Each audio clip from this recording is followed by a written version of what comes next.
Hello.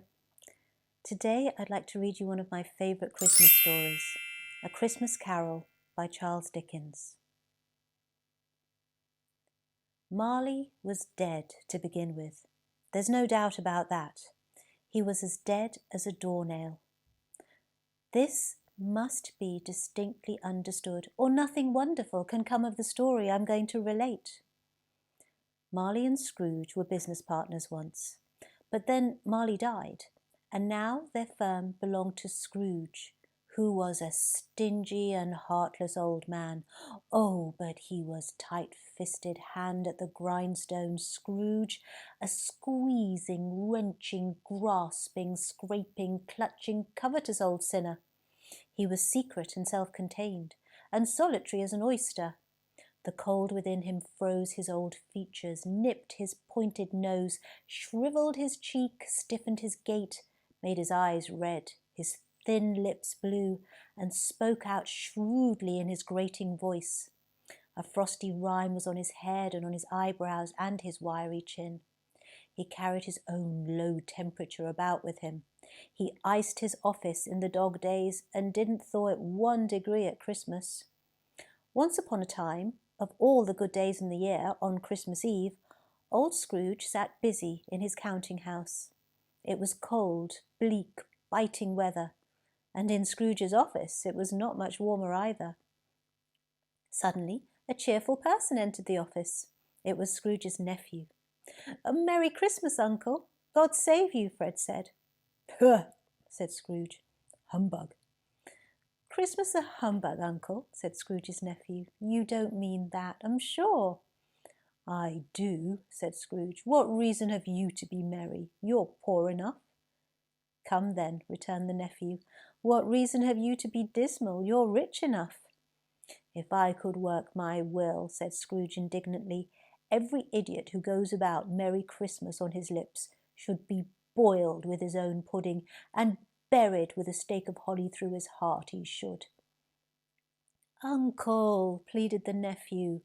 "Nephew," returned the uncle sternly, "keep Christmas in your own way, and let me keep it in mine."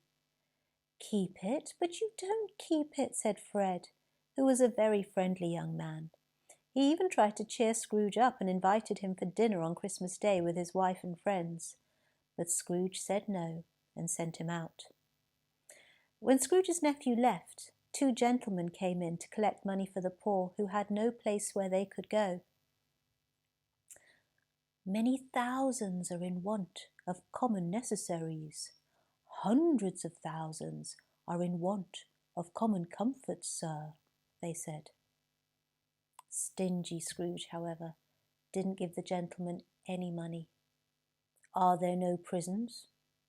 Are there no workhouses?" he asked sarcastically. "I don't make merry myself at Christmas, and I can't afford to make idle people merry. They had much better die and decrease the surplus population." Scrooge told them to leave the office. When it was time to close the office, Scrooge talked to his employee, the clerk, Bob Cratchit. "You'll want all day off tomorrow, I suppose?" said Scrooge. "If that's okay, sir," answered the clerk. "It is not okay," said Scrooge, "and it is not fair. After all, I have to pay you for the day, although you don't work. A poor excuse for picking a pan's pocket every 25th of December. But if it must be, I want you to start work even earlier the following morning." Cratchit promised that he would, and Scrooge walked out with a growl. Scrooge lived all alone in an old house that had once belonged to his deceased business partner, Marley. The yard was very dark and scary that night, and when Scrooge waited to unlock the door, he had the feeling that he saw Marley's face in the knocker.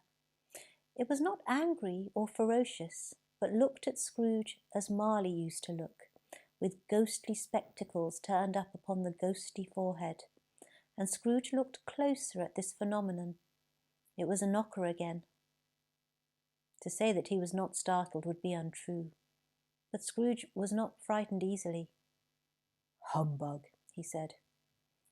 He opened the door and walked in. He locked himself in, however, which he usually didn't do. But then he felt safe again and sat down before the fire.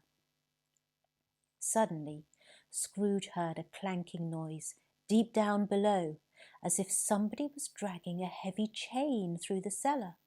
The noise came nearer and nearer, and then Scrooge saw a ghost coming right through the heavy door. It was Marley's ghost, the same face, the very same, and his chains were long. They were made of cash boxes, keys, and heavy purses. "Who are you?" said Scrooge. "In life I was your partner, Jacob Marley. Do you believe in me?" asked Marley the ghost. "I don't," said Scrooge. "Why do you doubt your senses?" "Because," said Scrooge, "a little thing affects them. A slight stomach ache could give my imagination run wild. You may be an undigested bit of beef, a blot of mustard, a crumb of cheese, a fragment of an underdone potato. There's more of gravy than the grave about you, whatever you are." Scrooge was not much in the habit of cracking jokes, but he was trying to distract himself and keep down his terror, for the spectre's voice disturbed the very marrow in his bones. The spirit raised a frightful cry and shook its chain with such a dismal and appalling noise that Scrooge held on tight to his chair to save himself from fainting. He clasped his hands before his face. "Mercy," he said, "dreadful ghost, why do you trouble me?"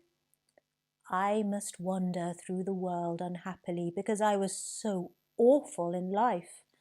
I wear these chains because I made them myself, link by link.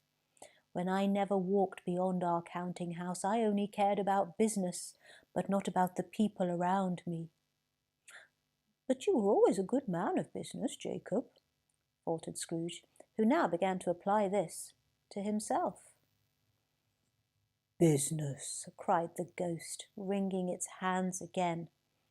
"Mankind was my business. Charity, mercy, kindness, and friendship were all my business. Yet I ignored them all to count money and deal with other business." Marley held up his chain at arm's length, as if it were the cause of all his grief, and flung it heavily upon the ground again. "I am here tonight to warn you," Marley said, "that you have yet a chance and hope of escaping my fate." "You were always a good friend to me," said Scrooge. "Thank you."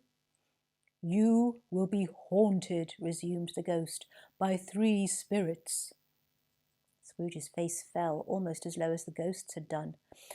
I think I'd rather not," said Scrooge. "Without their visits," said the ghost, "you cannot hope to escape the path I tread. Expect the first tomorrow, when the bell tolls 1. When he had said these words, Marley's ghost disappeared through the window. When Scrooge looked out curiously, he saw the air filled with restless phantoms, moaning as they went. Every one of them wore chains like Marley's ghost. The misery of them all was clear. Scrooge closed the window and examined the door by which the ghost had entered. It was double locked as he had locked it with his own hands, and the bolts were undisturbed. He tried to say humbug, but stopped at the first syllable. He was so tired from the strange evening he had experienced that he went straight to bed without undressing and fell asleep in an instant. Will there be spirits visiting Scrooge? I think there will. Until next time, goodbye.